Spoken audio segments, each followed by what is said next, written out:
Hi everyone, it's Alexander, wishing you all well in lacrosse, hoping you all had a Merry Christmas, a Happy Hanukkah, and a safe but joyous New Year's Eve. Of course, my greatest Christmas present this time, and I'm not kidding, was the ability to drive out to lacrosse, be on stage at Viterbo with some of my beloved colleagues from the lacrosse Symphony Orchestra, and even though we couldn't have any size audience with us that evening in person, but to be able to create for all of you what I really think was, if I do say so myself, a splendid, beautiful, intimate holiday program with, again, a chamber orchestra from our glorious LSO. That really was my Christmas present. I had so much fun doing that, as I always do when I'm in lacrosse.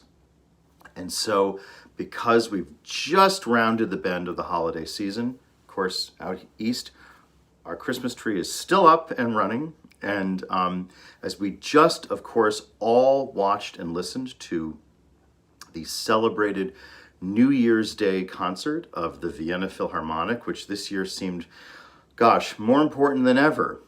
I thought, and of course, lest I forget, lacrosse is also the American Center for Oktoberfest.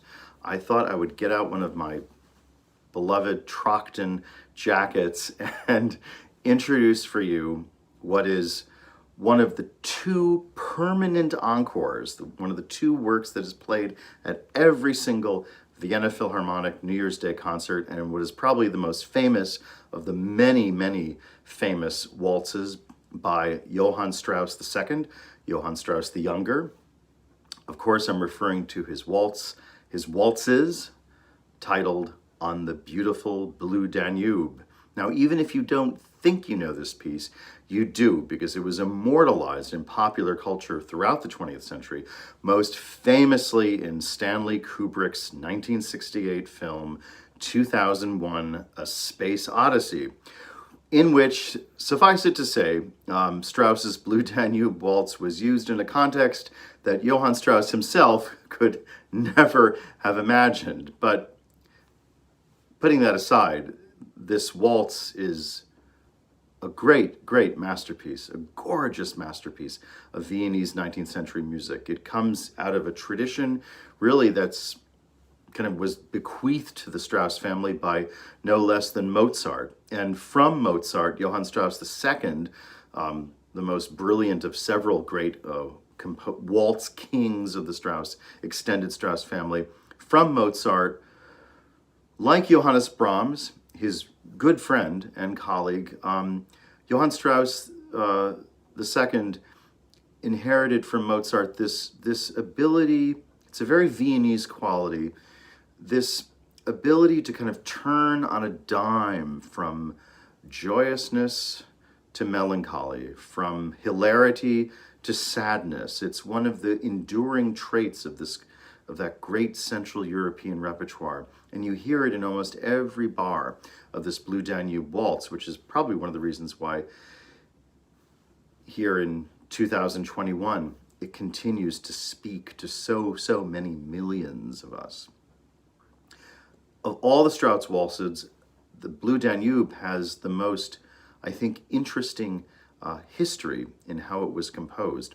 It was actually, the original version was for an orchestra, a waltz orchestra with a men's chorus, a Männerchor, as they'd say in German.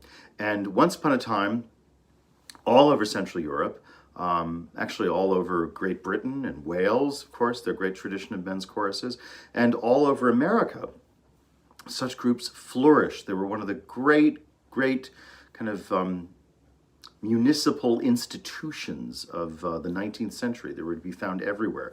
I'll actually never forget how my early years as music director in Racine, Wisconsin, I conducted a performance of the Brahms Alto Rhapsody, that haunting little piece for alto soloist, men's chorus, and orchestra. And back in those days in the 1990s in Racine, there was still surviving a kind of a Austro-German, Scandinavian Männerchor, a men's choral society. I'll never forget warmth that they brought to that performance. Most of them didn't read music. They had to be taught the music by rote, but I'll never forget that. It was such a precious experience. Well, these, in the Vienna of the 1860s, these choral societies were everywhere. So Johann Strauss was very clever in including a part for men's chorus as part of this Blue Danube Waltz. What you may not know is the nature of the text, because this waltz was composed by Strauss in 1866, just really days after Austria had suffered a rather shocking and disastrous defeat in a 7-week-long war with Germany, well, I should say Germany, but with what was then called Prussia, what eventually became the German Empire.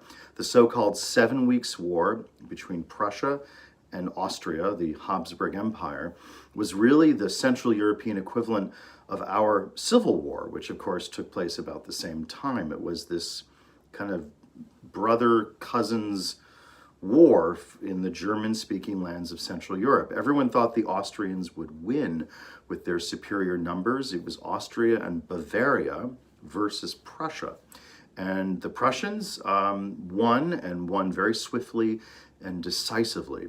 This was, as you can imagine, a shocking event to Austrians. And the only good thing about it for Austria was that from 1866 up until the First World War, Austria began this kind of, Austrian culture went into this kind of second golden age. It was this incredible flourishing in not just music, but all of the arts. And of course, not, music, but also painting, architecture, in which it must always be remembered that the great Austrian architects of what they call Fin de siècle Vienna, the very end of the 19th and early 20th centuries, were very inspired by the modern architecture that was going up in places like Chicago, Illinois, and Wisconsin, because of a man named Frank Lloyd Wright. So we Midwesterners were influencing turn-of-the-century Austrian modernism. How about that? Anyway, 1866, Austria is utterly shell-shocked by their swift defeat in this war with the Prussians. And Johann Strauss writes a waltz inspired by the flow of the Danube River, which starts way up in Germany, not far from the Rhine, and then of course courses through all of the Central and then Eastern, Southeastern Europe, most famously through Budapest and Hungary, but all the nations, all the smaller nations that comprised the great and glorious Habsburg Empire. And the text for the men's chorus in this waltz is a hymn to unity and brotherhood and peace and loyalty to this concept of Austria, which, if you think about it, was in many ways at that time the most diverse empire on earth.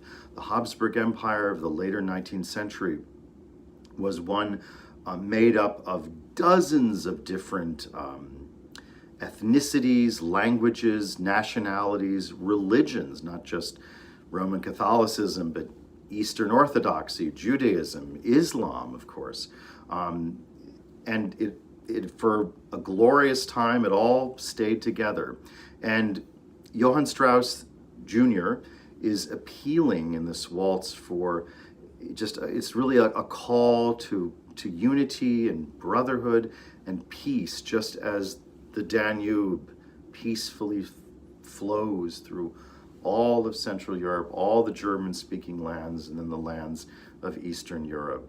And so with that sense of melancholy, not foreboding, but a kind of a plea to unity, a plea to the better aspects of our natures, Strauss writes this waltz. And for whatever reason, the choral part quickly was kind of separated off. And by the middle of 1867, the Blue Danube was being performed all over Europe as a strictly orchestral waltz. And in that form, it comes down to us today. As I said, this work is performed at every single New Year's Day concert of the Vienna Philharmonic. And it really kind of sums up everything that is great and beautiful about the Austrian heritage.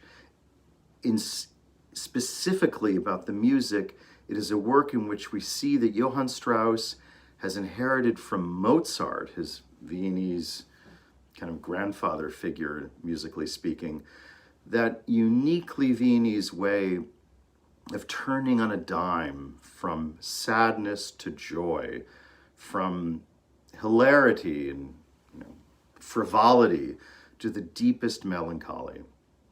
What better way to follow my hopefully helpful words with a performance from the New Year's Day concert of 2010 by the Vienna Philharmonic Orchestra.